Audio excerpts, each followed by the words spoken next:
Okay, cool.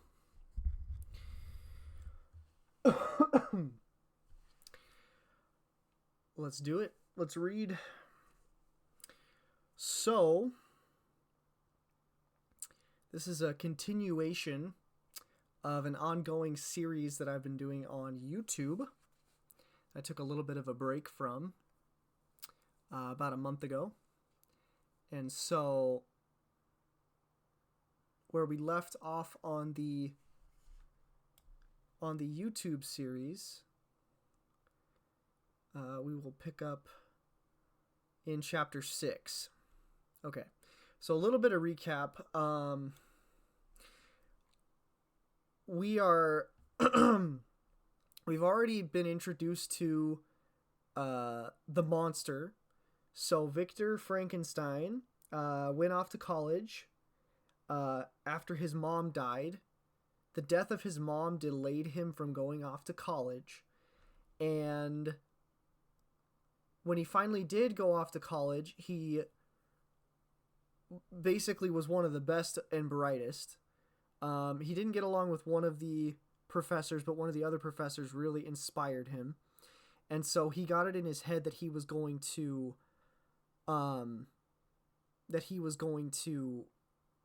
basically discover the secret to life and immortality, that he was going to animate a creature of his own creation.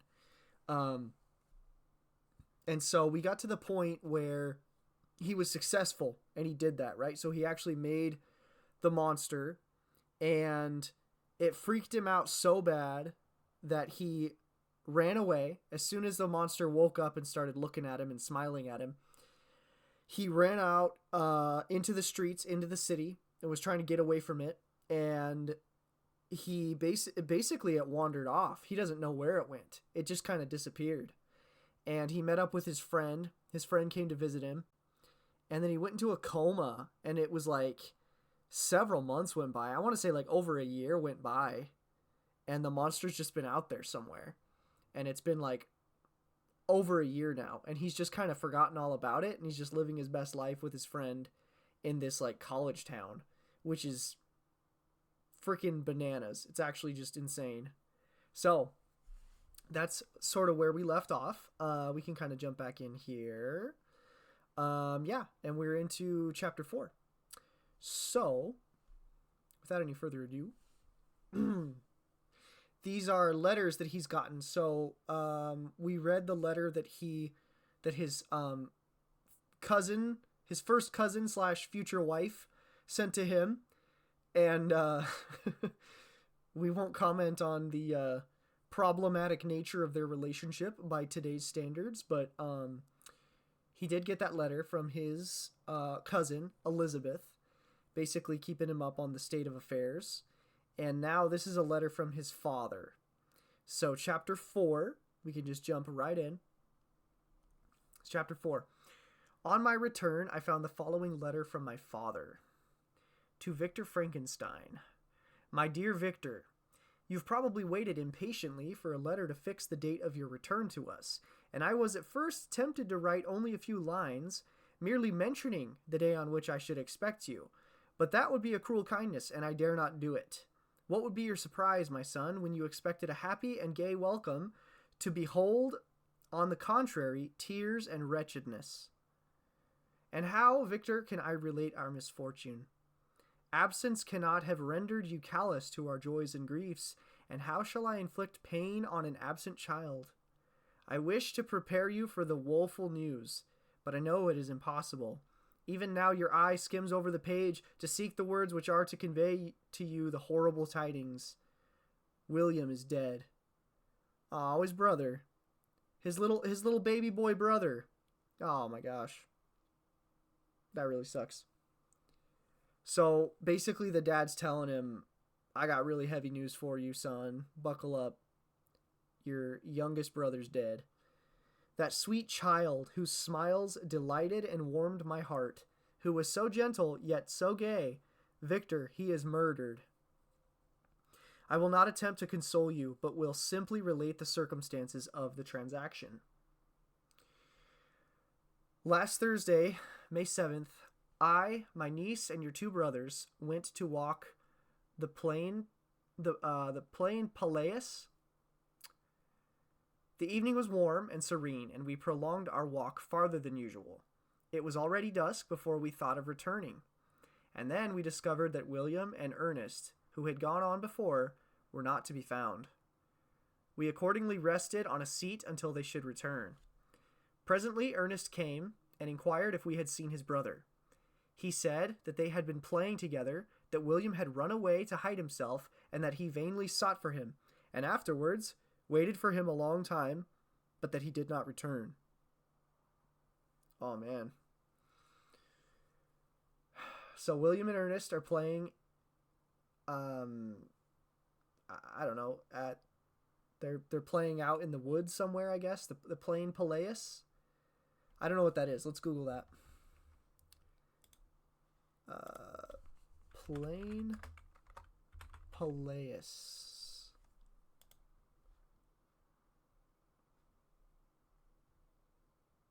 Oh, okay. A neighborhood in Geneva. Here, let me bring this window over here. It says a neighborhood in Geneva, Switzerland. It looks really nice. I mean, this is modern. Plain Palais. But remember, that's where Victor Frankenstein's from, is from Geneva, Switzerland. So, what is Plain Palais in Frankenstein? Neighborhood in Geneva, former municipality. So they were out playing, they were just out playing in the neighborhood, is what was going on there. That's crazy. So what did he say? He said, we're out, went to walk with Plain Palais. The evening was warm and serene. We were discovered that William and Ernest they were not found. Okay. So, rested on a seat until they should return. William went and hid himself, but he didn't return. Okay. This account rather alarmed us. Oh, sorry. Let me bring this back up real quick. Okay. This account rather alarmed us, and we continued to search for him until night fell. When Elizabeth conjectured that he might have returned to the house, he was not there. We returned again with torches, for I could not rest, when I thought that my sweet boy had lost himself, and was exposed to all the damps and dews of night. Elizabeth also suffered extreme anguish. About 5 a.m, I discovered my lovely boy, whom the night before I had seen blooming and active in health, stretched on the grass, livid and motionless. The print of the murderer's fingers was on his neck. He was conveyed home, and the anguish that was visible in my countenance betrayed the secret to Elizabeth. She was very earnest to see the corpse. At first I attempted to prevent her, but she persisted, and entering the room where it lay, hastily examined the neck of the victim, and clasping her hands, exclaimed, "Oh God, I have murdered my darling infant." Jeez. She fainted and was restored with extreme difficulty. When she again lived, it was only to weep and sigh. She told me that the same evening William had teased her to let him wear a very valuable miniature that she possessed of your mother. This picture is gone, and was doubtless the temptation which urged the murderer to the deed. Oh, so that's why Elizabeth says, I killed him. It's my fault, because he let him wear that expensive trinket, whatever it was. What did they say it was? Teased her to let him wear a very valuable miniature that she possessed of your mother. So she's blaming herself. Oh, that's so sad, dude. We have no trace of him at present, although our exertions to discover him are unremitted, but they will not restore my beloved William. Come, dearest Victor, you alone can console Elizabeth. She weeps continually and accuses herself unjustly as the cause of his death. Her words pierce my heart. We are all unhappy, but will not that be an additional motive for you, my son, to return and be our comforter? Your dear mother, alas, Victor, I now say, thank God she did not live to witness the cruel, miserable death of her youngest darling. Come, Victor, not brooding thoughts of vengeance against the assassin, but with feelings of peace and gentleness that will heal instead of festering the wounds of our minds. Enter the house of mourning, my friend, but with kindness and affection for those who love you, and not with hatred for your enemies. Your affectionate and afflicted father, Alphonse Frankenstein. So he's telling him, oh wow, I didn't know his dad's name was Alphonse. That's a cool name. But he's telling him, you need to come home and be with us because everyone's mourning.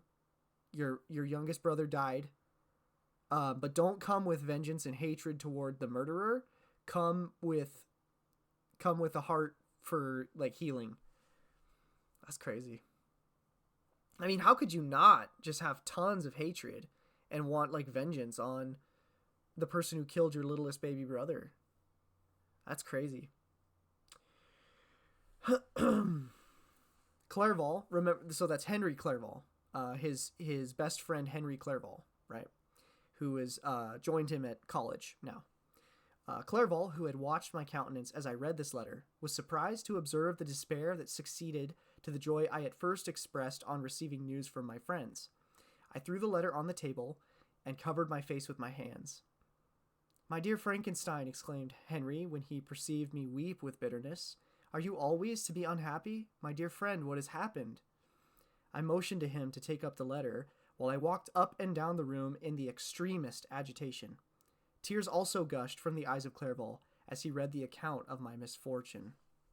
Dude, and Henry Clerval is such a bro. He's such a homie. Like, when he was going through, like, the weird, like, fit of despair after the monster disappeared, and he was, like, in a coma for several months, Henry Clerval was just there the whole time, taking care of him. So, he's, like, total homie. "I can offer you no consolation, my friend," said he. "Your disaster is irreparable. What do you intend to do?" You know, some people tend to try to, like, silver lining. Like, they try to, like, put a silver lining on people who are grieving.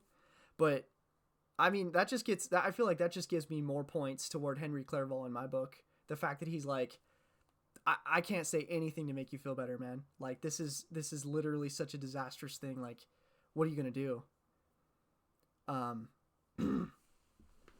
"To go instantly to Geneva. Come with me, Henry, to order the horses." During our walk, Clerval endeavored to raise my spirits. He did not do this by common topics of consolation, but by exhibiting the truest sympathy. "Poor William," said he. "That dear child, he now sleeps with his angel mother. His friends mourn and weep, but he is at rest. He does not now feel the murderer's grasp. A sod covers his gentle form, and he knows no pain. He can no longer be a fit subject for pity. The survivors are the greatest sufferers, and for them, time is the only consolation. Those maxims of the Stoics, that death was no evil, and that the mind of man ought to be superior to despair on the eternal absence of a beloved object, ought not to be urged. Even Cato wept over the dead body of his brother." Wow, dude. Seriously, Henry Clerval just knows exactly what to say. He's like, William is not the one suffering. You know, we're the one suffering, and only time is going to heal the wounds. Clerval spoke thus as we hurried through the streets. The words impressed themselves on my mind, and I remembered them afterwards in solitude. But now, as soon as the horses arrived, I hurried into a cabriole and bade farewell to my friend. What is that? Let's Google that.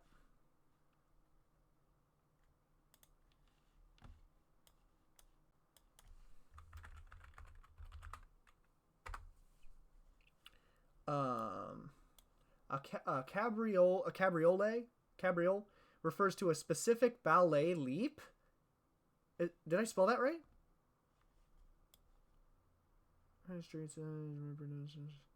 I hurried into a cabriole and bade farewell to my friend. A specific ballet leap where the dancer beats their calves together in the air. Huh? In ballet? Furniture, other meanings. Oh, a car. A convertible car, sometimes called a cabriolet. A jump in which one leg is extended into the air forward or backward. The other is brought up to meet it, and the dancer lands on this. He's clicking his heels together? What are you talking about? He's... What? That does not seem to fit the situation at all. As soon as the horses arrived, I hurried into a cabriole and bade farewell to my friend. He's got to be talking about the other meaning where it's like a car, like a stagecoach. He's not clicking his heels together. His brother just died. There's no way he's clicking his heels together. What are you talking about? Oh my gosh. Okay, that's not what's happening there. That can't be. It can't be that. It's got to be like a car, like a horse-drawn buggy, like a car. Bade farewell to my friend. Okay. My journey was very melancholy. At first, I wished to hurry on, for I longed to console and sympathize with my loved and sorrowing friends. But when I drew near my native town, I slackened my progress. I could hardly sustain the multitude of feelings that crowded into my mind. I passed through scenes familiar to my youth, but which I had not seen for nearly 6 years. How altered everything might be during that time. One sudden and desolating change had taken place, but 1,000 little circumstances might have by degrees worked other alterations which, although they were done more tranquilly, might not be the less decisive. So he's saying that the slightest change of events could have altered the consequences. I feel like he's getting into that mindset of like kind of like bargaining in the grieving process where you're like, oh, if only I had done this instead, or only if I had said this. One sudden and desolating change had taken place, but 1,000 little circumstances might have by degrees worked other alterations, which, although they were done more tranquilly, might not be the less decisive. So yeah, he's kind of in like bargaining. He's saying like, oh, all of these thousands of little causes are what made this happen. He's like looking back at the past and saying, oh, if only things were different. Fear overcame me. I dared not advance, dreading 1,000 nameless evils that made me tremble, although I was unable to define them. I remained 2 days at Lausanne in this painful state of mind. I contemplated the lake. The waters were placid. All around was calm, and the snowy mountains, the palaces of nature, were not changed. By degrees, the calm and heavenly scene restored me, and I continued my journey towards Geneva. So he had to take a break because it's just weighing on him so much. The road ran by the side of the lake, which became narrower as I approached my native town. I discovered more distinctly the black sides of Jura and the bright summit of Mont Blanc. I wept like a child.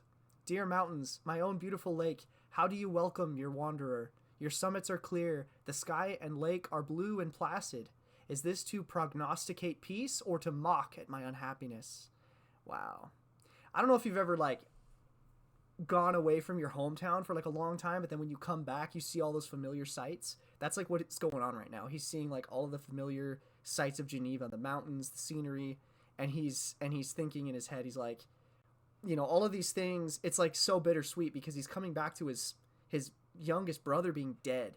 And so he's saying like, you know, are you here to bring me peace, or are you here to mock my unhappiness? That's crazy. I fear, my friend, that I shall render myself tedious by dwelling on these preliminary circumstances, but they were days of comparative happiness, and I think of them with pleasure. My country, my beloved country, who but a native can tell the delight I took in again beholding thy streams, thy mountains, and more than all, thy lovely lake. Yet, as I drew nearer home, grief and fear again overcame me. Night also closed around, and when I could hardly see the dark mountains, I felt still more gloomily. The picture appeared a vast and dim scene of evil, and I foresaw obscurely that I was destined to become the most wretched of human beings. Alas, I prophesied truly, and failed only in one single circumstance, that in all the misery I imagined and dreaded, I did not conceive the 100th part of the anguish I was destined to endure. Dang, dude. So he's saying it was at that time that he began to think that his future, that he would become the most wretched, that he would become the most wretched human being, that his future was full of grief and nothing but unhappiness in the future. And he's saying he prophesied correctly, or he said, I prophesied truly. So he's like, I was right. I knew that my future held nothing but gloom and despair, and I was right, is what he's saying. But the degree of gloom and despair he was wrong about. He didn't realize just how bad it would be. Dang, dude. This is crazy, man. All the foreshadowing and everything, it's just so, like, such a huge sense of dread. It was completely dark when I arrived in the environs of Geneva. The gates of the town were already shut, and I was obliged to pass the night at Secheron, a village half a league to the east of the city. The sky was serene, and as I was unable to rest, I resolved to visit the spot where my poor William had been murdered. As I could not pass through the town, I was obliged to cross the lake in a boat to arrive at Plain Palais. During this short voyage, I saw the lightnings playing on the summit of Mont Blanc in the most beautiful figures. The storm appeared to approach rapidly, and on landing, I ascended a low hill that I might observe its progress. It advanced, the heavens were clouded, and I soon felt the rain coming slowly in large drops, but its violence quickly increased. I quitted my seat and walked on, although the darkness and storm increased every minute, and the thunder burst with a terrific crash over my head. It was echoed from Salive, the Jura, and the Alps of Savoy. Vivid flashes of lightning dazzled my eyes, illuminating the lake, making it appear like a vast sheet of fire. Then, for an instant, everything seemed of a pitchy darkness, until the eye recovered itself from the preceding flash. The storm, as is often the case in Switzerland, appeared at once in various parts of the heavens. The most violent storm hung exactly north of the town, over that part of the lake which lies between the promontory of Belle-Rive and the village of Coppet. Another storm enlightened Jura with faint flashes, and another darkened, and sometimes disclosed the mole, a peaked mountain to the east of the lake. So he's just describing this storm. He's very vividly describing the storm that's brewing and like lightning flashing. And it's cool how he describes that moment when lightning flashes and like your eyes adjust to the bright light and everything's dark for a little bit and your eyes have to like readjust to the dark again. It's a really cool description. So there's lightning flashes everywhere against this super, super dark, pitch black, and the rain's coming down in really big, thick drops. While I watched the storm, so beautiful yet terrific, I wandered on with a hasty step. This noble war in the sky elevated my spirits. I clasped my hands and exclaimed aloud, "William, dear angel, this is thy funeral, this thy dirge." As I said these words, I perceived in the gloom a figure which stole from behind a clump of trees near me. I stood fixed, gazing intently. I could not be mistaken. So he sees someone out in the woods. A flash of lightning illuminated the object and discovered its shape plainly to me, its gigantic stature and the deformity of its aspect, more hideous than belongs to humanity, instantly informed me that it was the wretch, the filthy demon to whom I had given life. What did he there? Could he be, I shuddered at the conception, the murderer of my brother? No sooner did that idea cross my imagination than I became convinced of its truth. My teeth clattered, and I was forced to lean against a tree for support. The figure passed me quickly, and I lost it in the gloom. Nothing in human shape could have destroyed that fair child. He was the murderer. I could not doubt it. The mere presence of the idea was an irresistible proof of the fact. I thought of pursuing the devil, but it would have been in vain, for another flash discovered him to me hanging among the rocks of the nearly perpendicular ascent of Mont Salive, a hill that bounds Plain Palais on the south. He soon reached the summit and disappeared. Wow, what a picture, what a scene. So, oh my gosh, so he goes to where William, his baby brother, was murdered, strangled to death. And it's pouring rain, thunder keeps flashing and illuminating everything, and it's super bright, and then, lightning keeps flashing and illuminating everything super bright, and then it goes dark again. And in one of the flashes, he saw out in the distance, watching him from behind these bushes, the monster that he created, that escaped. that he lost sight of, that wandered off. He saw the monster that he made, and it immediately dawns on him that the monster he created was the one who killed his baby brother William. And then the lightning flashed again, and he could see him halfway up. He must be climbing super fast, but he saw him climbing halfway. It said the near vertical cliff wall of this big hill that's next to him, just climbing up in the rain. And so he saw him reach the summit, and then he disappeared. The top of the cliff, and then just disappeared out into the darkness. That is scary, dude. So this thing has been like following him that he created, like stalking him, like he was afraid of. In one of the earlier chapters, he said that he was afraid, he was terrified of the idea that this thing could be following him and stalking him. And here it is. He sees it. It's there. Jeez.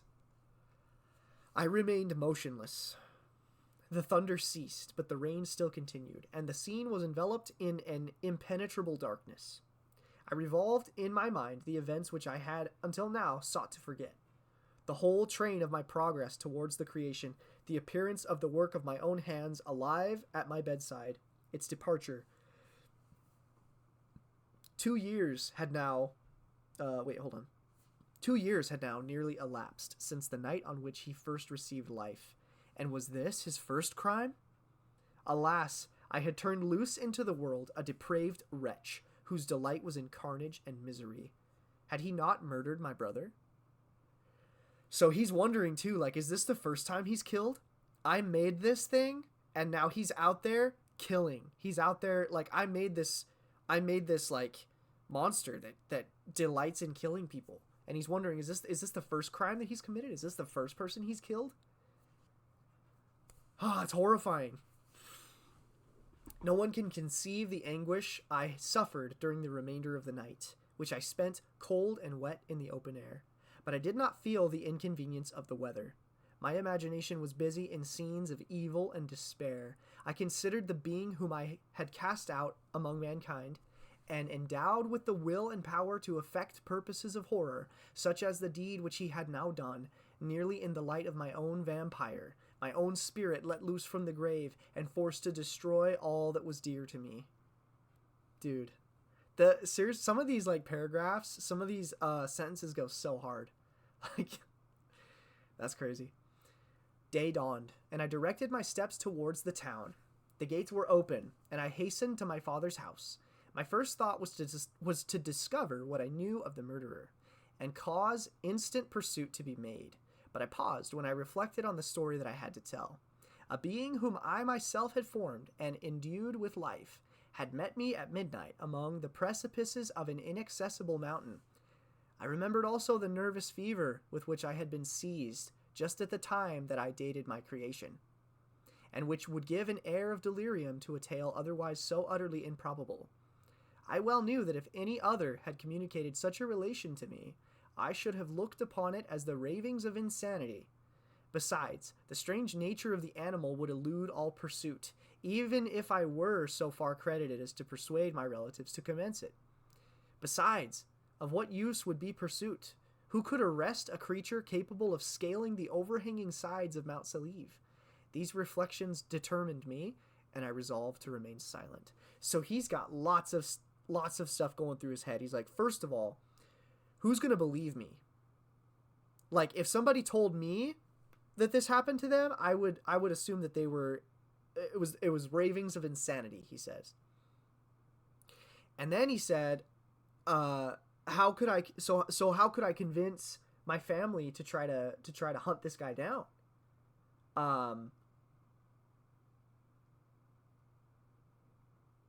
And then he was saying that he would elude all pursuit, because how could you? First of all, he's this 8-foot tall creature.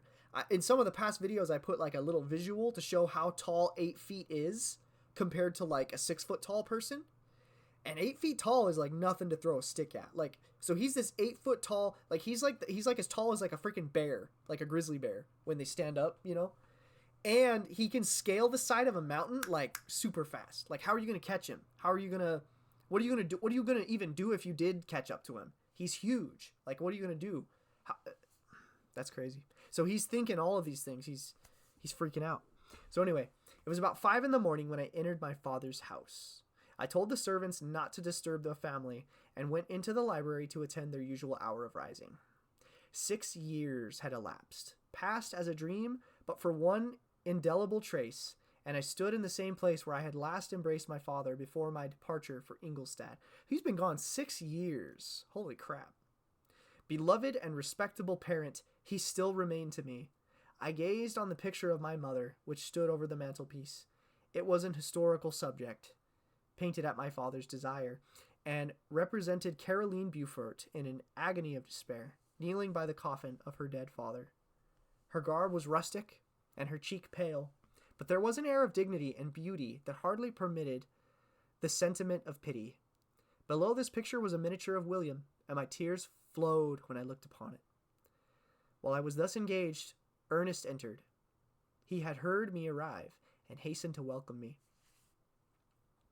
He expressed a sorrowful delight to see me. I like that. I like that oxymoron, because it's like bittersweet, you know.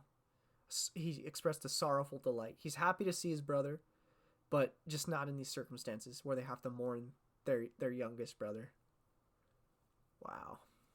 Welcome, my dearest Victor, said he. Ah, I wish you had come 3 months ago, and then you would have found us all joyful and delighted. But we are now unhappy, and I am afraid tears instead of smiles will be your welcome. Our father looks so sorrowful. This dreadful event seems to have revived in his mind his grief on the death of Mamma. Poor Elizabeth also is quite inconsolable. Ernest began to weep as he said these words. Do not, said I, welcome me thus. Try to be more calm, that I may not be absolutely miserable the moment I enter my father's house after so long an absence. But tell me, how does my father support his misfortunes? And how is my poor Elizabeth? She indeed requires consolation. She accused herself of having caused the death of my brother, and that made her very wretched. But since the murderer has been discovered... The murderer discovered? Good God, how can that be? Who could attempt to pursue him? It is impossible. One might as well try to overtake the winds or confine a mountain stream with a straw. I do not know what you mean, but we were all very unhappy when she was discovered. No one would have believed it at first, and even now Elizabeth will not be convinced, notwithstanding all the evidence. Indeed, who would credit that Justine Moritz, who was so amiable and fond of all the family, could all at once become so extremely wicked? Wow. So Ernest tells him, you know, we found out who the killer was. We have the killer. The killer is in custody. So we have that to believe. And Frankenstein and Victor Frankenstein, they're all Frankenstein. Victor Frankenstein immediately is like how did you catch him? Because he knows it was the monster. But Ernest tells him, I don't know what you're talking about. I don't know who you're talking about. But listen, we caught the killer, and it was actually Justine Moritz, who, remember, in an earlier letter that Elizabeth sent to Victor, was so fond of. Elizabeth, his future wife, was very, really liked this Justine lady and stuck her neck out for her and was really, really quite close to her. We got to learn a little bit about Justine Moritz's backstory. So she got framed. It sounds like she got framed. Justine Moritz, the helper lady, the servant girl that Elizabeth was so fond of. Justine Moritz, poor girl. Is she the accused? But it is wrongfully. Everyone knows that. No one believes it. Surely, Ernest. No one did at first, but several circumstances came out that have almost forced conviction upon us, and her own behavior has been so confused as to add to the evidence of facts a weight that, I fear, leaves no hope for doubt. But she will be tried today, and you will then hear all. He related that the morning on which the murder of poor William had been discovered, Justine had taken ill and confined to her bed, and after several days, one of the servants, happening to examine the apparel she had worn on the night of the murder, had discovered in her pocket the picture of my mother, which had been judged to be the temptation of the murderer. The servant instantly shewed it to one of the others, who, without saying a word to any of the family, went to a magistrate, and upon their disposition Justine was apprehended. On being charged with the fact, the poor girl confirmed the suspicion in a great measure by her extreme confusion of manner. Wow. So the okay, so this is a lot. This is a lot of information, but what's happening is, yeah, dude, she got framed. So you remember how they said William was murdered because he had that expensive trinket? Elizabeth blamed herself. Turns out it was a picture of their mother. Maybe she said it was a figurine. It was it was a miniature figurine.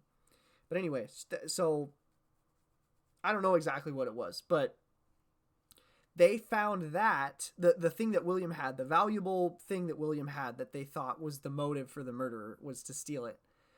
They found that on Justine.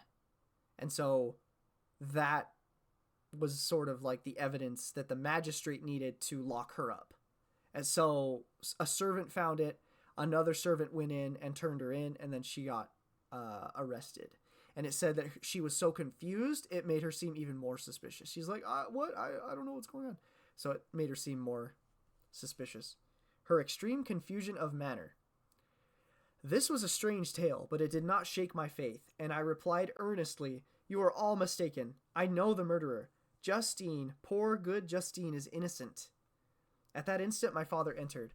I saw unhappiness deeply impressed on his countenance, but he endeavored to welcome me cheerfully, and after we had exchanged our mournful greeting, would have introduced some other topic than that of our disaster, had not Ernest exclaimed, "Good God, Papa! Victor says that he knows who was the murderer of poor William."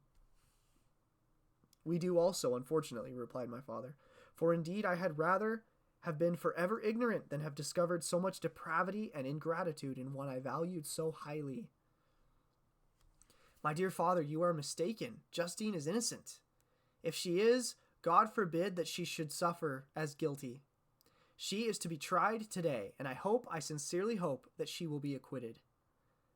This speech calmed me. I was firmly convinced in my own mind that Justine, and indeed every human being, was guiltless of this murder.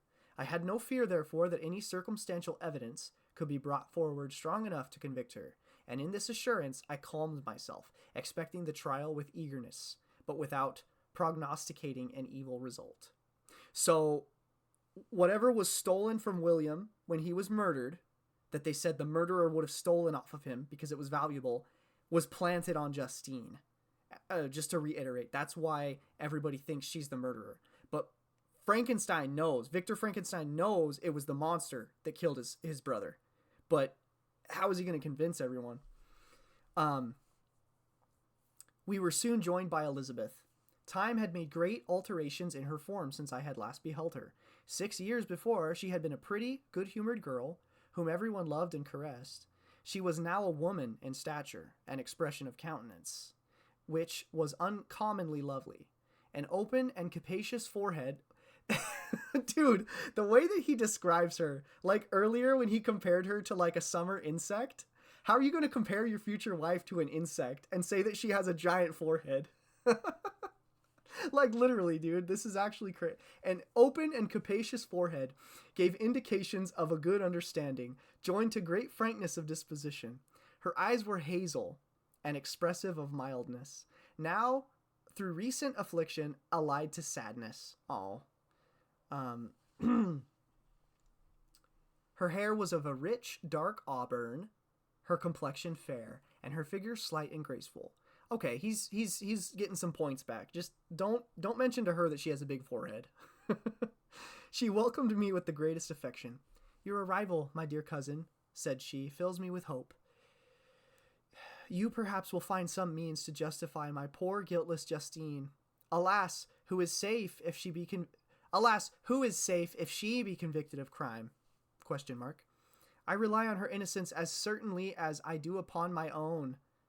Our misfortune is doubly hard to us. We have not only lost that lovely darling boy, but this girl, whom I sincerely love, is to be torn away by even a worse fate. If she is condemned, I never shall know joy more.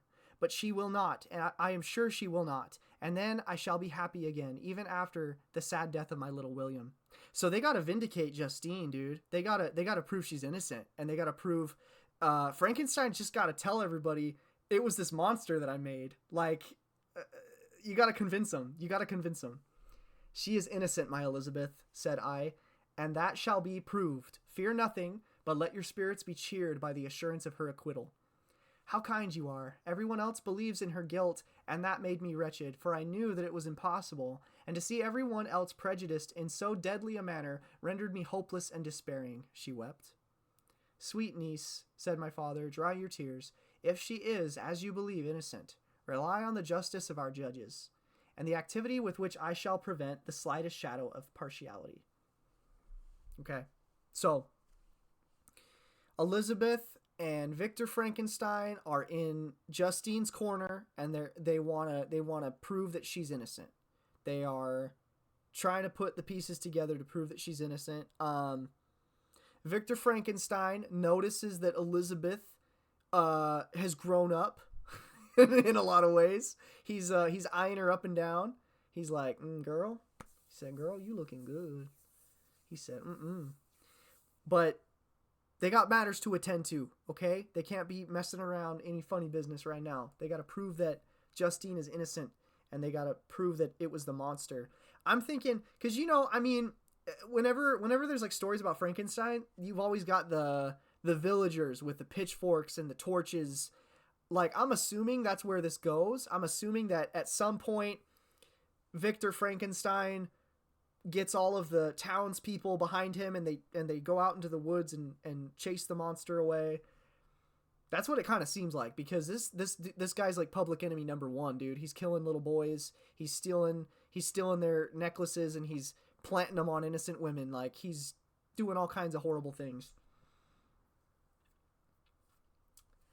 All right, chapter 7. We passed a few sad hours until 11 o'clock, when the trial was to commence, my father and the rest of the family being obliged to attend as witnesses. I accompanied them to the court. During the whole of this wretched mockery of justice, I suffered living torture.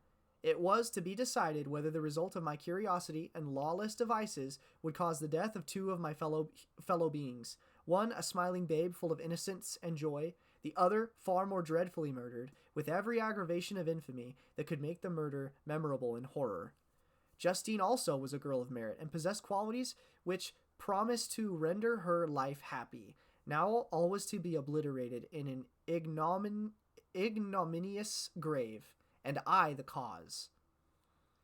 1,000 times rather would I have confessed myself guilty of the crime ascribed to Justine, but I was absent when it was committed, and such a declaration would have been considered as the ravings of a madman, and would not have exculpated her who suffered through me.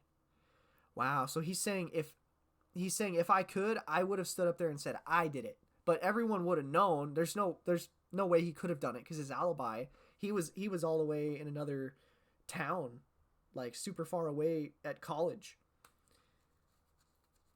So he's saying, I would have taken her place, but that was impossible. The appearance of Justine was calm. She was dressed in mourning, and her countenance, always engaging, was rendered by the solemnity of her feelings exquisitely beautiful. Yet she appeared confident in innocence, and did not tremble, although gazed on and execrated by thousands. For all the kindness which her beauty might otherwise have excited was obliterated in the minds of the spectators by the imagination of the enormity she was supposed to have committed. So she comes in, she's looking classy, she's dressed in mourning, she's serene, she's dignified, but I'm imagining like everybody there's like glaring at her. They think she's the murderer. They're probably like jeers. They're probably saying things to her while she makes her entrance to the courtroom. She was tranquil, yet her tranquility was evidently constrained, and as her confusion had before been adduced as a proof of her guilt, she worked up her mind to an appearance of courage. When she entered the court, she threw her eyes round it, and quickly discovered where we were seated. A tear seemed to dim her eye when she saw us, but she quickly recovered herself, and a look of sorrowful affection seemed to attest her utter guiltlessness. So she makes eye contact with the family. She sees the family, and she cries a little bit. A tear seemed to dim her eye when she saw us.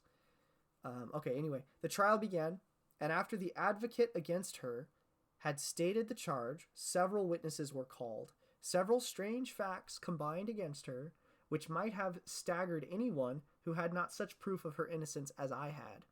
She had been out the whole of the night on which the murder had been committed, and towards morning had been perceived by a market woman not far from the spot where the body of the murdered child had been afterwards found. The woman asked her what she did there, but she looked very strangely, and only returned a confused and unintelligible answer. She returned to the house about 8 o'clock, and when one inquired where she had passed the night, she replied that she had been looking for the child, and demanded earnestly if anything had been heard concerning him. When shewn the body, she fell into violent hysterics, and kept her bed for several days. The picture was then produced, which the servant had found in her pocket, and when Elizabeth, in a faltering voice, proved that it was the same which an hour before the child had been missed, she had placed around his neck, a murmur of horror and indignation filled the court. So, dang, dude, Elizabeth is putting the nails in her coffin, dude.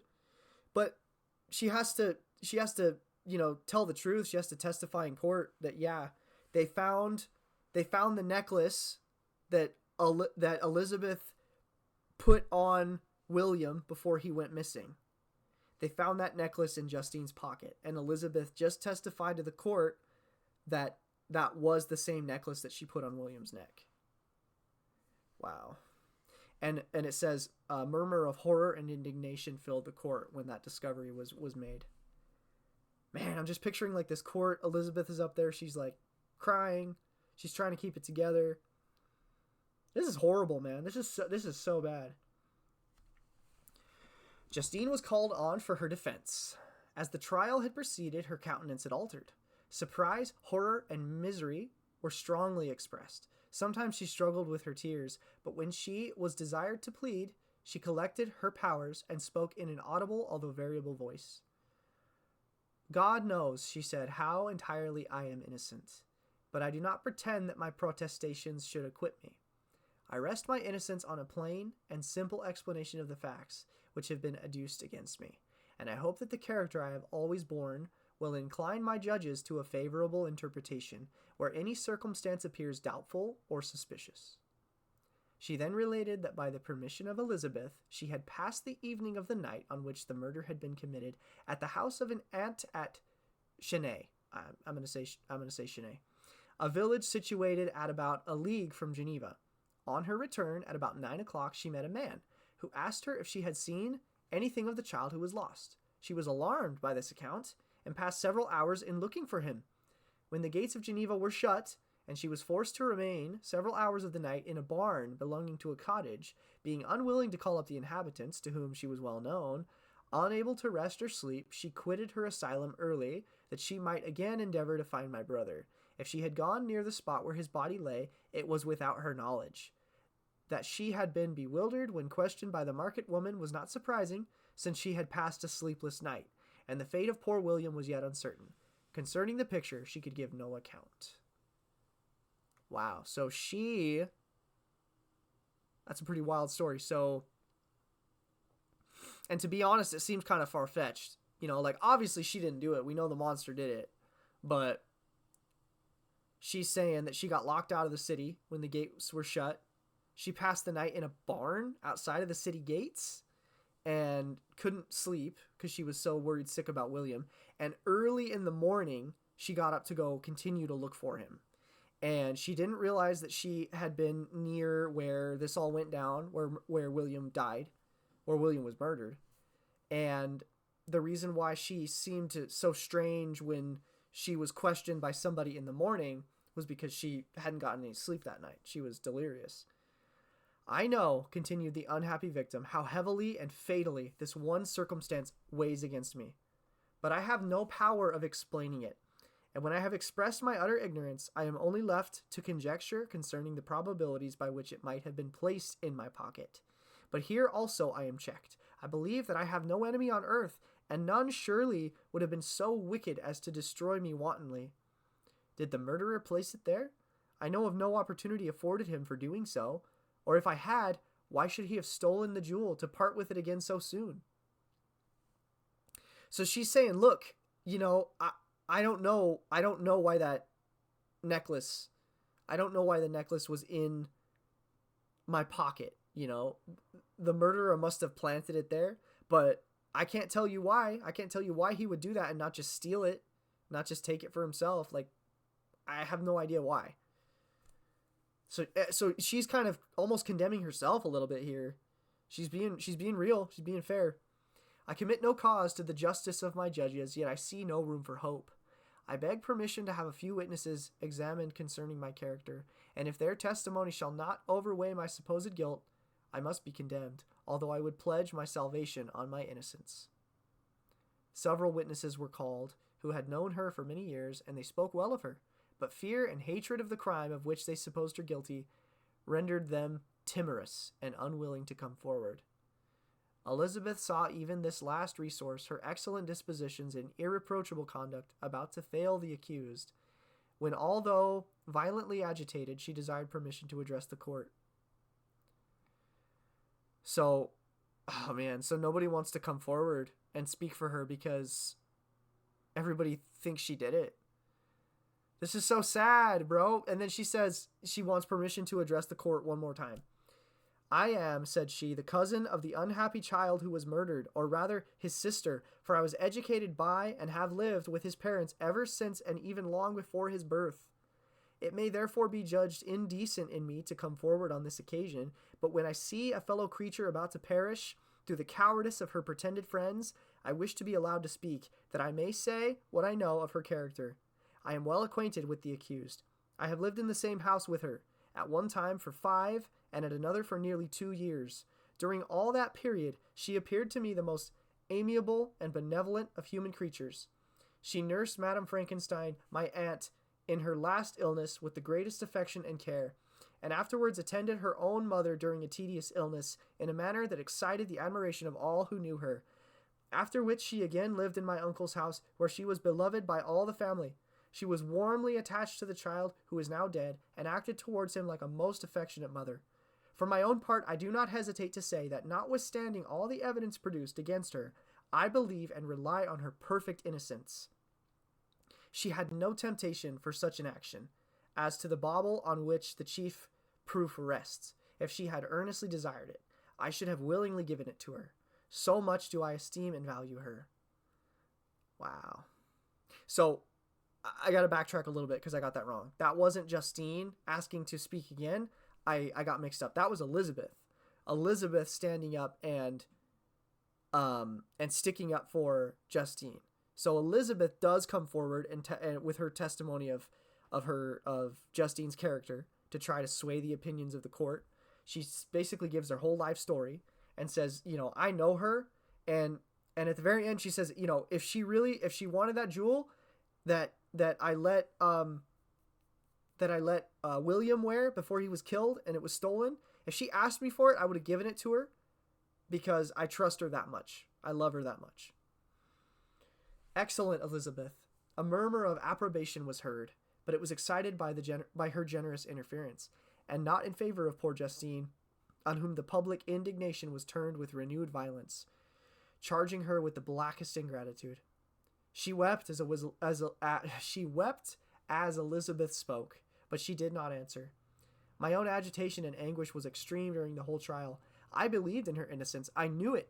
Could the demon who had, I did not for a minute doubt, murdered my brother, also in his hellish sport have betrayed the innocent to death and ignominy? There's that word again. I'm going to Google that real quick. I'm pretty sure ignominious,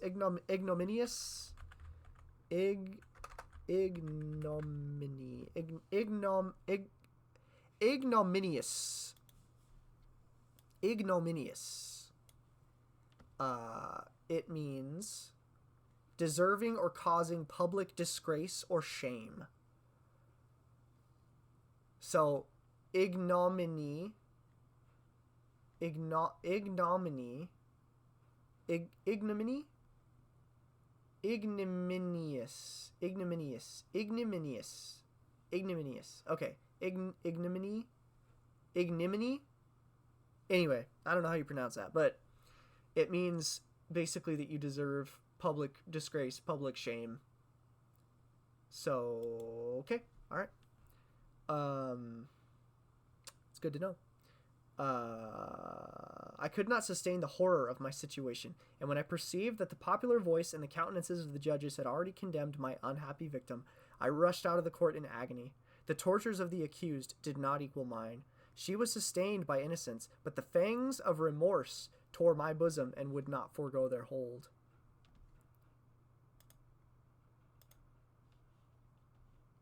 That's crazy. So Elizabeth speaks up for Justine. She says she didn't do it. She couldn't have done it. I know her. I know her character. But that just riles up the courtroom even more, and everybody's against her. And Victor Frankenstein knows that it was the monster, that it wasn't Justine, and he's really trying to. But what can he say? He can't say anything, and he's honestly acting a little bit like it's kind of annoying how he's acting too, where he's saying like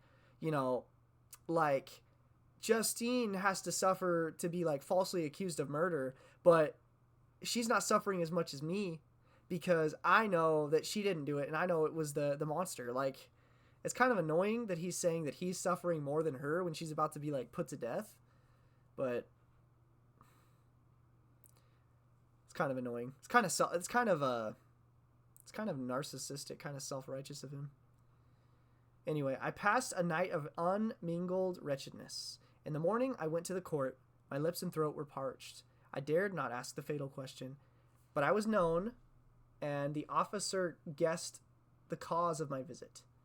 The ballots had been thrown. They were all black, and Justine was condemned. No, dude, so everybody believes Justine murdered him, and she's going down for it, dude. Oh my gosh. I cannot pretend to describe what I then felt. I had before experienced sensations of horror, and I have endeavored to bestow upon them adequate expressions, but words cannot convey an idea of the heart-sickening despair that I then endured. The person to whom I addressed myself added that Justine had already confessed her guilt. She confessed it too. So she said, okay, I guess if I'm condemned, I might as well just confess. That evidence, he observed, was hardly required in so glaring a case, but I am glad of it, and indeed, none of our judges like to condemn a criminal upon circumstantial evidence, be it ever so decisive. Dude, so if she wouldn't have done that, the judge might not have even condemned her because of the circumstantial evidence. Why would she do that? That's so annoying. Man. This sucks, dude. So she's gonna get like framed for this murder. When I returned home, Elizabeth eagerly demanded the result. My cousin, replied I, it is decided as you may have expected. All judges had rather that 10 innocent should suffer than that one guilty should escape. But she has confessed. This was a dire blow to poor Elizabeth, who had relied with firmness upon Justine's innocence. Alas, said she, how shall I ever again believe in human benevolence? Justine, whom I loved and esteemed as my sister, how could she put on those smiles of innocence only to betray? Her mild eyes seemed incapable of any severity or ill humor, and yet she has committed a murder. Oh, no, dude, now Elizabeth believes it too. But I mean, Justine, she admitted, she confessed to it. So it makes sense that she would believe it if she confessed. Why would she do that? Why would she confess to it? Soon after we heard that the poor victim had expressed a wish to see my cousin, my father wished her not to go, but said that he left it to her own judgment and feelings to decide. Yes, said Elizabeth, I will go, although she is guilty, and you, Victor, shall accompany me. I cannot go alone. The idea of this visit was torture to me, yet I could not refuse. So she's gonna go see Justine, and she's like, Victor, you gotta come with me.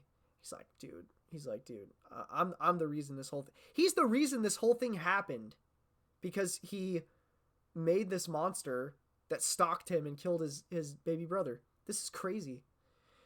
We entered the gloomy prison chamber and beheld Justine sitting on some straw at the further end. Her hands were manacled and her head rested on her knees. She rose on seeing us enter, and when we were left alone with her, she threw herself at the feet of Elizabeth, weeping bitterly. My cousin wept also. Oh, Justine, said she, why did you rob me of my last consolation? I relied on your innocence, and although I was then very wretched, I was not so miserable as I am now. And do you also believe that I am so very, very wicked? Do you also join with my enemies to crush me? Her voice was suffocated with sobs. Rise, my poor girl, said Elizabeth. Why do you kneel if you are innocent? I am not one of your enemies. I believed you guiltless, notwithstanding every evidence, until I heard that you had yourself declared your guilt. That report, you say, is false, and be assured, Justine, that nothing can shake my confidence in you for a moment but your own confession. Yeah, she straight up confessed to it too. Like, why'd she do that? I did confess, but I confessed a lie. I confessed that I might obtain absolution, but now that falsehood lies heavier at my heart than all my other sins. The God of heaven forgive me. Ever since I was condemned, my confessor has besieged me. He threatened and menaced until I almost began to think that I was the monster that he said I was. He threatened excommunication and hellfire in my last moments if I continued obdurate. Dear lady, I had none to support me. All looked on me as a wretch doomed to ignominy and perdition. What could I do? In an evil hour I subscribed to a lie, and now only am I truly miserable. Dude, that happens when in police interrogations, like today, in like modern times, modern day, police can get people to confess to stuff they didn't even do. If you turn the pressure up, and if you really cops can get innocent people to confess. It happens all the time. They'll convince you, like, you have to confess. We'll go easier on you if you confess, and they confess. They were threatening her with hellfire and excommunication. So she's like, I had to confess for my own salvation, my own soul. I had to confess, because if I didn't confess, he said he would excommunicate me and that I would be damned to hell. That's so sad, dude. She got manipulated. Oh, this is so crazy. She paused, weeping, and then continued. I thought with horror, my sweet lady, that you should believe your Justine, whom your blessed aunt had so highly honored, and whom you loved, was a creature capable of a crime which none but the devil himself could have perpetrated. Dear William, dear blessed child, I soon shall see you again in heaven, where we shall all be happy, and that consoles me, going as I am to suffer ignominy and death. Oh, Justine, forgive me for having for one moment distrusted you. Why did you confess? But do not mourn, my dear girl. I will everywhere proclaim your innocence and force belief. Yet you must die. You, my playfellow, my companion, my more than sister. I never can survive so horrible a misfortune. Dude, they are dragging this out too. This is so freaking sad. Dear sweet Elizabeth, do not weep. You ought to raise me with thoughts of a better life, and elevate me from the petty cares of this world of injustice and strife. Do not you, excellent friend, drive me to despair. Dang, dude. So she's saying like you shouldn't have confessed, but like, yeah, now they're literally going to condemn you to death. But everywhere I go, I'm going to tell people that you're innocent. And she's like, oh, don't weep, because I'm about to die. I'm already, grieving my life. I will try to comfort you, but this, I fear, is an evil too deep and poignant to admit of consolation, for there is no hope. Yet heaven bless thee, my dearest Justine, with resignation and a confidence elevated beyond this world. Oh, how I hate its shoes and mockeries. When one creature is murdered, another is immediately deprived of life in a slow, torturing manner. Then the executioners, their hands yet reeking with the blood of innocence, believe that they have done a great deed. They call this retribution. Hateful name. When that word is pronounced, I know greater and more horrid punishments are going to be inflicted than the gloomiest tyrant has ever invented to satiate his utmost revenge. Yet this is not consolation for you, my Justine, unless indeed that you may glory in escaping from so miserable a den. Alas, I would I were in peace with my aunt and my lovely William, escaped from a world which is hateful to me, and the visages of men which I abhor. Dang, dude, Elizabeth, what are you saying all this stuff for? Like literally, she's about to be like executed, publicly executed, and you're telling her like how awful it's gonna be, and the executioners are gonna like subject her to like torture. Like, don't tell her that, bro. Justine smiled languidly.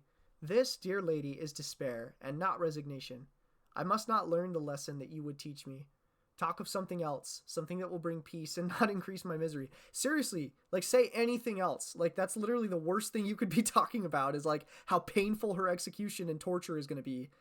Like what the hell, man? That's ridiculous.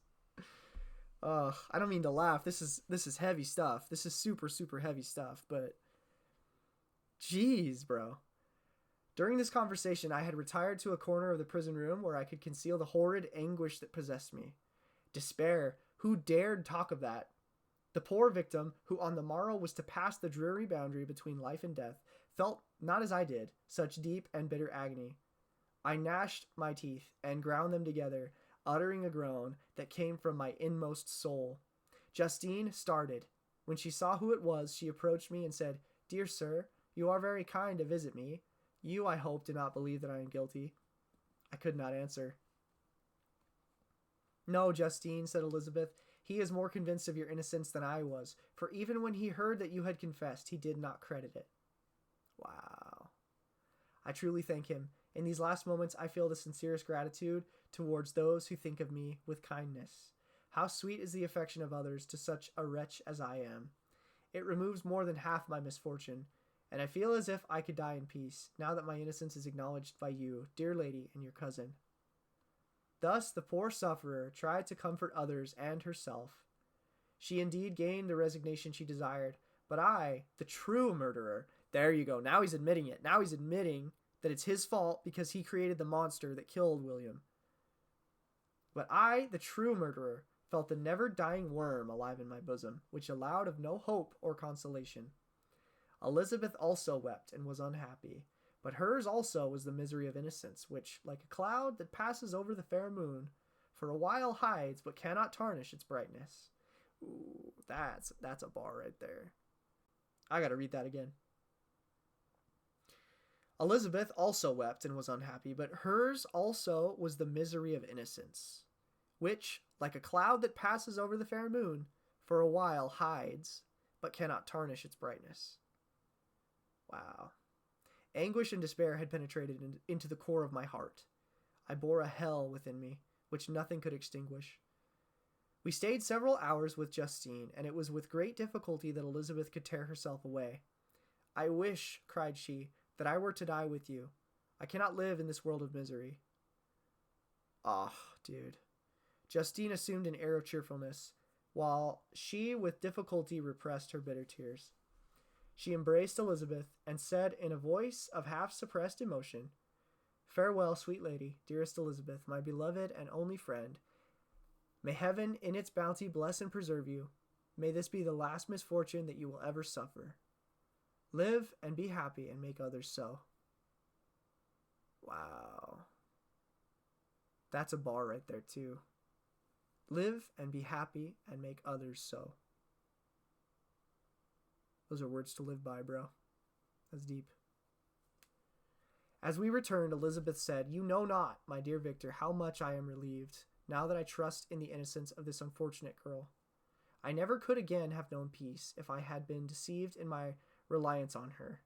For the moment that I did believe her guilty, I felt an anguish that I could not have long sustained. Now my heart is lightened. The innocent suffers, but she whom I thought amiable and good has not betrayed the trust I reposed in her, and I am consoled. Amiable cousin, such were your thoughts, mild and gentle as your own dear eyes and voice, but I was a wretch, and none ever conceived of the misery that I then endured." Bro, that's so freaking heavy, man.